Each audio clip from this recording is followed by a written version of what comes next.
Hello po, bale, ang system po namin na ginawa ay yung online reservation system na bale, ito rin po kasi yung ano namin. Ito rin yung aming magiging proposed system doon sa ibang subjects namin, kaya ito na rin po yung ginawa namin system. So, bale, ako nga po pala si Ron Christopher Lanuza Ramos. Ako po si Razel Joy Mendoza. And I'm Ezekiel E. Arandia. So, sa system po natin ay isa siyang reservation na kung saan ay makakapag-reserve tayo, syempre ahead of the time. So, meron po tayong cottages na ino-offer sa Seascape and pool na kung saan ay meron siyang pang adult and pang child. And then, meron din siyang rooms na kung saan ay kinabibilangan po dito yung function hall nila. And then, ito po yung sa system po namin, ito po talaga yung pinaka ino-offer ni Seascape mismo dun sa kanyang resort. Dun sa cottages, meron ino-offer sila na big and small na makikita natin sa ating system, na makikita natin kung yung kukuhanin ba natin na cottage ay big and kung small lang siya. And then, sa pool naman ay meron siyang naka-indicate na tickets na pang-adult and then pang-child. So, the next one naman po ay yung the different rooms na kung kukuhanin mo ay, kung magre-reserve ka na ang kukuhanin mong room ay air condition. So, yan, meron siyang nakalagay doon, naka-indicate. And then, meron naman na rooms na merong free breakfast every morning na ino-offer doon sa aming system. And then, ang next naman ay yung function hall. Meron siyang dalawang type, isa yung middle and then yung full. So, dito sa aming system na ginawa ay during the reservation, na habang nag-reserve ka ay makikita mo na mismo yung mga prices kasi naka-indicate na talaga siya doon sa system namin.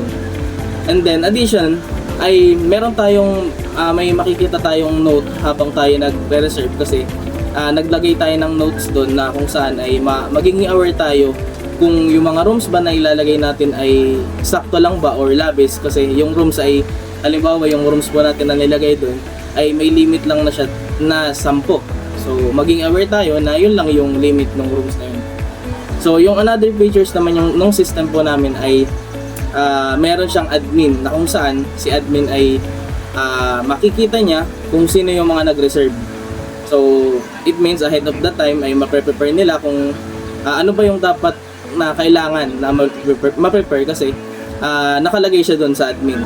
Yun, bale po, in addition po dun sa system namin, at the end of the reservation po ni user, makikita niya na yung mga specific na ni-reserve niya along nung reservation niya. For example, kunyari po ay nag-reserve siya ng 5 cottages, 3 ticket para sa pool na kunyari ay 2 adult, 3 kids. Then, or for example, ay nag-reserve naman siya ng different kind of rooms namin. Bale, yung sa system po namin or yung sa resort, 7 iba't ibang klase po kasing rooms yun. With, dun sa system, makikita nyo po yung description nung bawat rooms. Like for example nga po, katulad po sinabi ni Ezek na merong with aircon, yung iba naman na yung walang aircon, or merong rooms na kapag ni-reserve nyo or in-accommodate nyo ay may free breakfast. Yun po. At saka ang huling-huli pong ino-offer ni system or ni Seascape ay yung function hall nga po na may 2 klase. Okay, let's move on. And ang sunod naman po is yung brief history naman po ng Seascape Beach Resort. Seascape Resort po ay matatagpuan sa Balite site, Calapan City, Oriental, Mindoro, kung saan po ay sila ay nag-o-offer ng mga iba't ibang services katulad ng swimming pool, seaside cottages, and other accommodations like rooms na pwede pong mag-stay ng matagalan like months. Nag-o-offer din po sila ng function hall na pwede po dito ganapin yung birthday, kasal at iba pong important events na gustong ganapin ng mga guests. Tapos brief history po ng Seascape Ito po ay, bago po ito maging Seascape Resort, ang dating pangalan po nito ay Sunshine Beach Resort, pag-aari ni Miss and Mr. Caballero. Sa dating pagkakilala nito po ay ang resort po ay nag-aalok lamang ng mga seaside cottages na kung saan doon lang po ginaganap yung mga family gatherings, gano'n po. Tapos sa kadahilanan po ng pandemic, dahil bawal lumabas, gano'n, humina po yung kita ng Sunshine Beach Resort, na kung saan ay umabot po sa kailangan naibenta na po nila ito kay Mr. Tan, na ngayon po ay na-develop at nabuo hanggang sa maging Seascape Beach Resort. Tapos kapag po may mga artista din na pumupunta dito sa Mindoro, dito po sila nag-i-stay, kaya kilala rin po yung Seascape Beach Resort. Yun, bali linawin ko lang po, ang Seascape Beach Resort po ay nag-o-offer ng cottages, ng pools, rooms, different kind of rooms, at saka function hall. So, yun nga, bale, yung system po namin, ang ginamit po namin dito ay stocks na, di ba yung stocks, meron tayong rule sa stocks na first in, last out, na ang example pa nga dito ni sir ay yung lalagyan ng shuttlecock, na ang unang papasok na shuttlecock ay siya yung huling lalabas, kasi di ba pag nilagyan mo ng shuttlecock yung lalagyan, mag-i-stack lang siya or pagpatong-patong lang siya.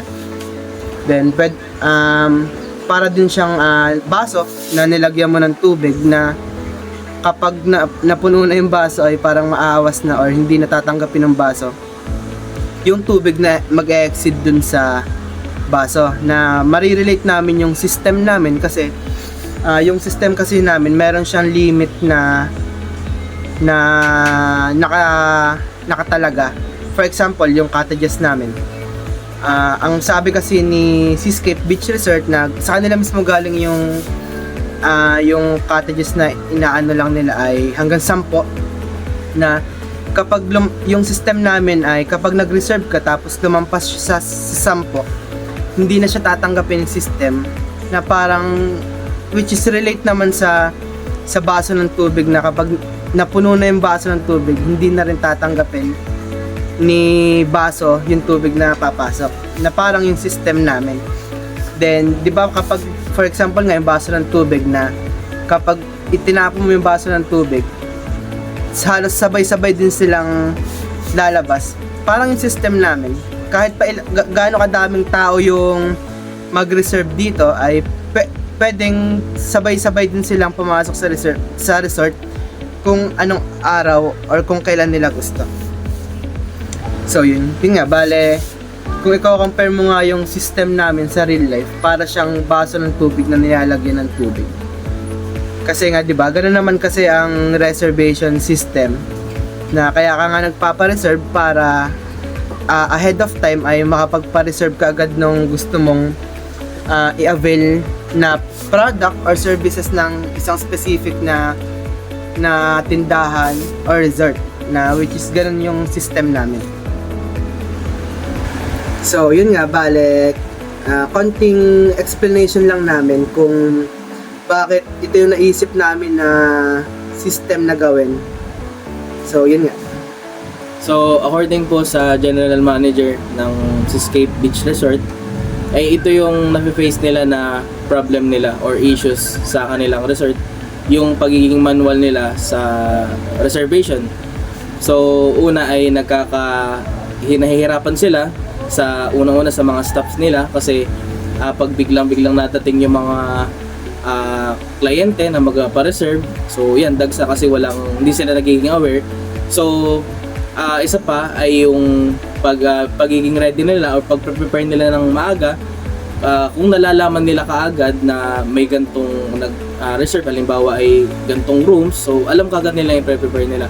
So, sa system na ito ay pinakita namin na kung paano naging mahalaga yung pagre-reserve ng online. So, magiging ahead of the time, so makakapag-reserve agad sila. So, yun nga. Bale, para sa amin at para din sa sa resort, sobrang halaga nitong system na to kasi kasi imagine magmamano-mano kang pumunta dun sa resort. What if taga malayo ka pa, di ba?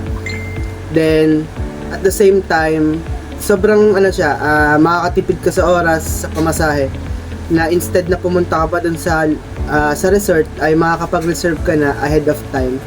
So yun nga, kaya sobrang halaga ng system namin ay mamamanage nung resort ng maayos ang kanilang mga tauhan. Malalaman nila yung expected na guest na mapunta dun sa resort. Tapos ang huling-huli ay pinakamahalagang or pinaka-importanteng reason para dun sa system ay mapapalawak yung market nila. So yun nga po, kaya yun dun nag-come up kami dun sa system na yun. So yun nga, once again, I am Ron Christopher Lanuza Ramos. I am Razel Mendoza.